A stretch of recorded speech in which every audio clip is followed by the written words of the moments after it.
उस पुलिस वाले का दुष्यंत जी का कोई खेत की मेड़ का रोड़ा था, कोई जमीन का प्लॉट का रोड़ा था।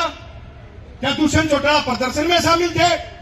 क्या दुष्यंत चौटाला एचएयू में गए थे? क्या जाना जाता है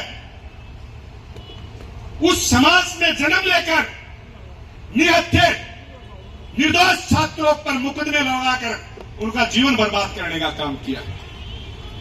मैं तो उनसे कहना चाहता हूं, वो विचारधारा जो न राष्ट्रवाद की है, न समाजवाद की है, न किसान हितैषी है, न छात्र हितैषी है और न हरियाणा हितैषी है। नहीं जा सकता, कोई ताकत नहीं कोई झुका दे। 10 साल का भूपेंद्र सिंह हुड्डा का राज देख लेना, 5 साल का मनोहर लाल खट्टर जी का राज देख लेना। हमारे संग और इंक्वायरी कराना तो दूर की बात, सैनी साहब के कहे हुए शब्द ही बता देता हूं जो मीडिया में मैंने देखे थे कि उनके हाथ में तो किसी चपरासी की बदली करना भी नहीं है। बिहार में उस पुलिस वाले का दुष्यंत जी का कोई खेत की मेड़ का रोड़ा था, कोई जमीन का प्लॉट का रोड़ा था। क्या दुष्यंत चौटाला प्रदर्शन में शामिल थे? क्या दुष्यंत चौटाला एचएयू में गए थे? क्या जीजेयू में गए थे?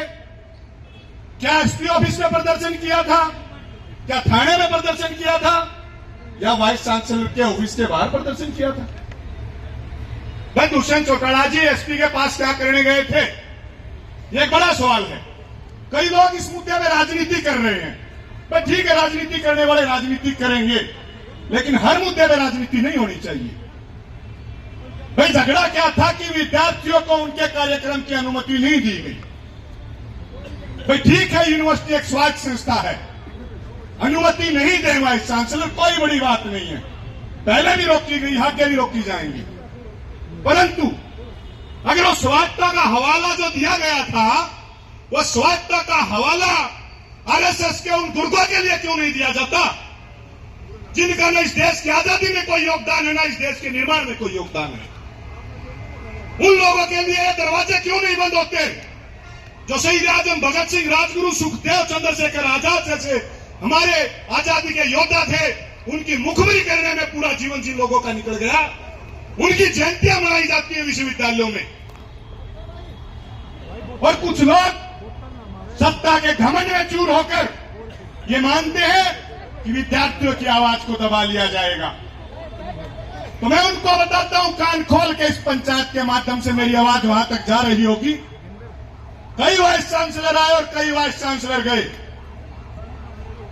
भाई नरसिंहराम बिश्नोई, भाई तेरा समाज तो पूरे विश्व में इस बात के लिए जाना जाता है कि वो मानवता की सबसे बड़ी मिसाल है।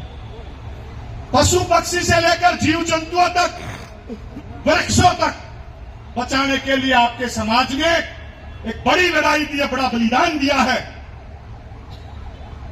परंतु ऐसे समाज का बेटा होते हुए तूने क्यों इन विद्यार्थियों को रात के अंधेरे में आतंकवादियों की तरह पिटवाने का काम किया? एक निकम्मा सदस्य अगर परिवार में हो जाए तो पूरे परिवार को कलंक लगा देता है।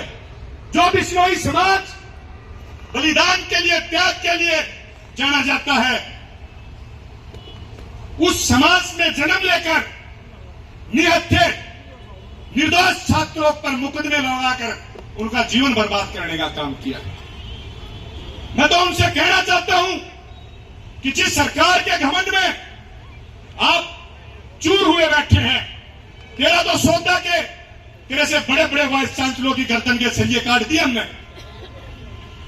जब तू सिरसा में गया था और तूने वहां अपनी मनमर्जी चलाई थी, तो हाई कोर्ट में तेरी गर्दन का सरिया काटा था कि नहीं काटा था? ये मीडिया वाले साथी खड़े हैं, मेरी बात को नोट करना, ऑन रिकॉर्ड बोल रहा हूं। भाई मुख्यमंत्री के दम पे सारा सौदा हो रहा है। मुख्यमंत्री जिनकी जूतियां में बैठ के राजनीति कर रहे हैं ना, अमित शाह का भाषण महर्षि दयानंद विश्वविद्यालय में आंखों में आंखें डाल के काले झंडे आपके बेटे ने दिखाने का काम किया था। आज भी मुकदमा पीजीआई थाने में दर्ज है।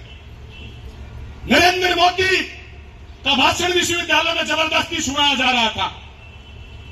हमने खड़े होकर उस मंच से वाइस चांसलर के हाथ से माइक लेकर यह बताया था कि आज भी इस देश में माए भगत सिंह पैदा करती है, हमारा खून इतना ठंडा नहीं हुआ कि कोई अपनी विचारधारा अपने भाषण हमारे ऊपर थोप सके।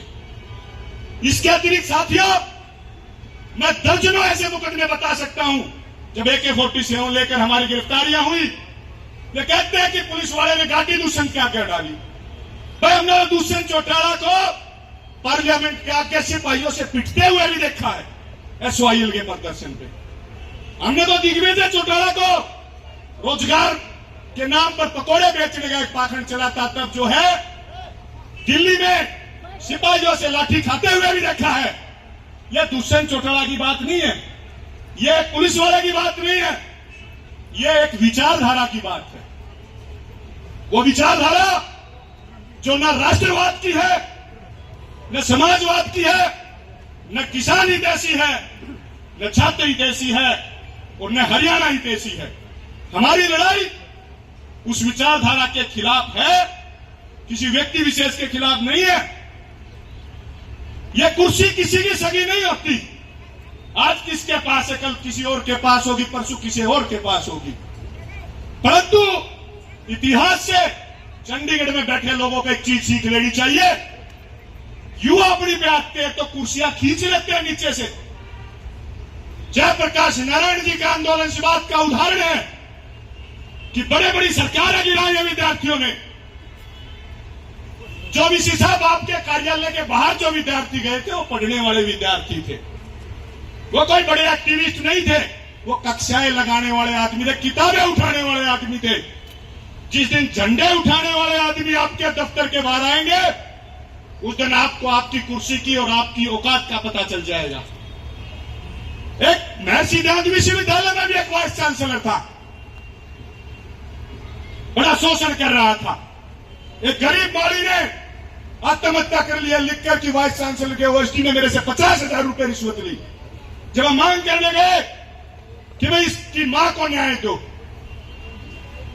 तो वाइस चांसलर बोला मेरे घर में कार्यक्रम चल रहा है, कार्यक्रम खराब नहीं होने दिया जाएगा। तो हमने सोचा इसकी नाड़ में जो सरियानी, इसकी नाड़ में गाटर है। और जब उसको अच्छे से बताया गया कि हम कोई झुके हुए नहीं, रीढ़ की हड्डी वाले छात्र नेता हैं, चप्पल उठाने वाले नहीं, हम झंडे उठाने वाले छात्र नेता हैं। हमें मरवाया तो जा सकता है, हमें झुकाया नहीं जा सकता। कोई ताकत नहीं कोई झुका दे। 10 साल का भूपेंद्र सिंह हुड्डा का राज देख लेना, 5 साल का मनोहर लाल खट्टर जी का राज देख लेना। हमारे संगठन ने और हमने तो जब हमारी पार्टी जब सरकार में थी तो भी झंडे उठाए थे, तो भी विद्यार्थियों की आवाज उठाई थी। दुष्यंत चौटाला जी हमारे बीच में बैठे हैं। राधा कृष्ण ऑडिटोरियम में जब यूनिवर्सिटियों की स्वायत्तता भंग करने की बात आई थी तो मनोहर लाल खट्टर जी को, इस प्रदेश के मुख्यमंत्री को, जो आज भी इस प्रदेश को चला रहा है, उनको घेर कर यह बता दिया था कि इस प्रदेश में छात्रों के कंधों पर पैर रख के सत्शासन नहीं चलेगा। परंतु साथियों, चिंता की बात क्या है? चिंता की बात है एक प्रदर्शन हो जाता है, 2 गमले टूट जाते हैं तो साथियों मुकदमे दर्ज कर दिए जाते हैं। इस प्रदेश के विश्वविद्यालय के हॉस्टलों में सैकड़ों की संख्या में आत्महत्याएं हुई हैं, सैकड़ों की संख्या में। साथियों, रिकॉर्ड के साथ और दावे के साथ कह रहा हूं, मीडिया के साथ ही नोट कर लेना। हमारी पता नहीं कितनी बहनों ने विश्वविद्यालय प्रांगणों के हॉस्टल्स में सुसाइड कर लिया। क्या आज तक कोई इंक्वायरी सरकार ने कराई है? हाल ही में एनआईटी का जो है उदाहरण हमारे बीच में, कुरुक्षेत्र का, डायरेक्टर को हटा दिया।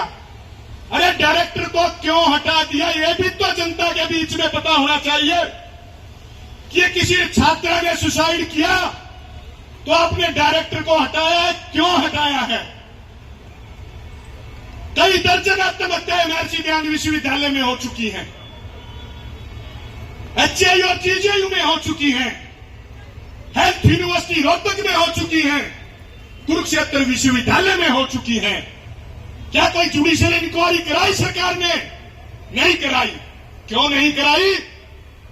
क्योंकि हो सकता है इनके अपने लोगों के नाम आ जाएं। और इंक्वायरी कराना तो दूर की बात, सैनी साहब के कहे हुए शब्द ही बता देता हूं जो मीडिया में मैंने देखे थे कि उनके हाथ में तो किसी चपरासी की बदली करना भी नहीं है। बिहार में जाते कहते मैं बिहार का बेटा हूं, पश्चिमी बंगाल में जाते कहते मैं पश्चिम बंगाल का बेटा हूं। अरे हरियाणा का बेटा भी तो बन के दिखाओ। कितनी बहन बेटियों ने आत्महत्या कर ली? कोई कारण प्रदेश के किसी व्यक्ति को पता हो तो, कोई इंक्वायरी कराई हो तो, मुकदमे दर्ज हुए, उन मुकदमों को आज तक उनकी चार्जशीट तक पेश हुई हो तो क्यों नहीं? क्योंकि दिल्ली के रिमोट से प्रदेश चल रहा है। यह शर्म की बात है। साथियों, पहले विश्वविद्यालयों को ग्रांट दी जाती थी, हर सरकार में दी जाती थी। दुर्भाग्य इस प्रदेश का, आज विश्वविद्यालयों को लोन दिए जाते हैं और हजारों करोड़ का लोन इस प्रदेश के विश्वविद्यालयों पे आज ऑन रिकॉर्ड खड़ा। मीडिया के साथी मेरी बात को क्रॉस चेक कर लेना। जब हमें ग्रांट की बजाय लोन दिया जा रहा प्रदेश में, विश्वविद्यालय स्वायत्त संस्थाएं हैं, तो ये आरएसएस के और बीजेपी के नेताओं के कार्यक्रम हमारे बीच से क्यों हो रहे हैं? क्यों महर्षि दयानंद विश्वविद्यालय की 22 एकड़ जमीन जिसकी कीमत 307 करोड़ रुपए है, क्यों उसको बार बार हथियाने का प्रयास किया जा रहा है? अगर स्वायत्त संस्थाएं हैं विश्वविद्यालय, तो क्यों हिसार की एचएयू को चौधरी चरण सिंह जी के नाम पे थी, उसको तोड़ने का काम क्यों किया गया? क्या सिर्फ एक प्राइवेट कॉलेज को मान्यता देने के लिए? तो किस चीज की स्वायत्तता है? जब विश्वविद्यालयों के कुलपति नेताओं के जूते और चप्पल उठाने लगे, जब विश्वविद्यालयों के प्रोफेसर संघ की शाखाएं लगाने लगे, और जब ऑन रिकॉर्ड इस देश की न्यायालयों में खड़े होकर न्यायपालिका पर सवाल उठने लगे, क्या आरएसएस की एक ब्रांच में, उनकी वकीलों की एक विंग में ऑन रिकॉर्ड क्यों हिस्सा लेने गए थे? तो क्या इस देश का लोकतंत्र खतरे में नहीं है? यह लड़ाई दुष्यंत चौटाला को न्याय दिलाने की लड़ाई नहीं है साथियों। दुष्यंत चौटाला ने चौधरी देवीलाल के घर में जन्म ले रखा है, चौधरी ओम प्रकाश चौटाला के घर में जन्म ले रखा है, डॉक्टर अजय सिंह चौटाला के घर में जन्म ले रखा है। इस देश की आजादी की लड़ाई में चौधरी देवीलाल जी ने जेल काटी। इस प्रदेश के युवाओं के अधिकारों के लिए चौधरी ओम प्रकाश चौटाला जी ने जेल काटी, डॉक्टर अजय सिंह चौटाला जी ने जेल काटी। चौधरी देवीलाल परिवार कोई जेल में जाने से नहीं डरता, कोई जेल काटने से नहीं डरता।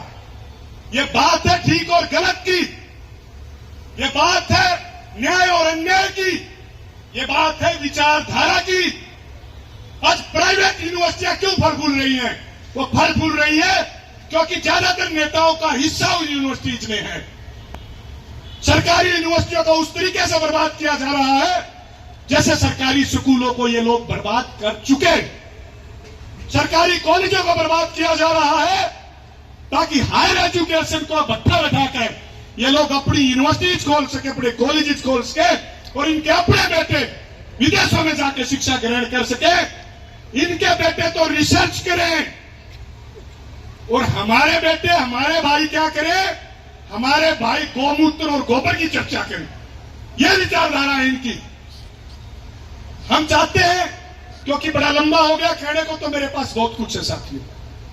मैं अपनी वाणी को विराम दूंगा क्योंकि मेरे से पीछे वक्ता बहुत ज्यादा है। अंत में फिर कहना चाहूंगा इस मंच के माध्यम से, यह तो आम विद्यार्थी थे, एक असला लेकर 4 पुलिस वाले भेज दिए, 10 पुलिस वाले भेज दिए।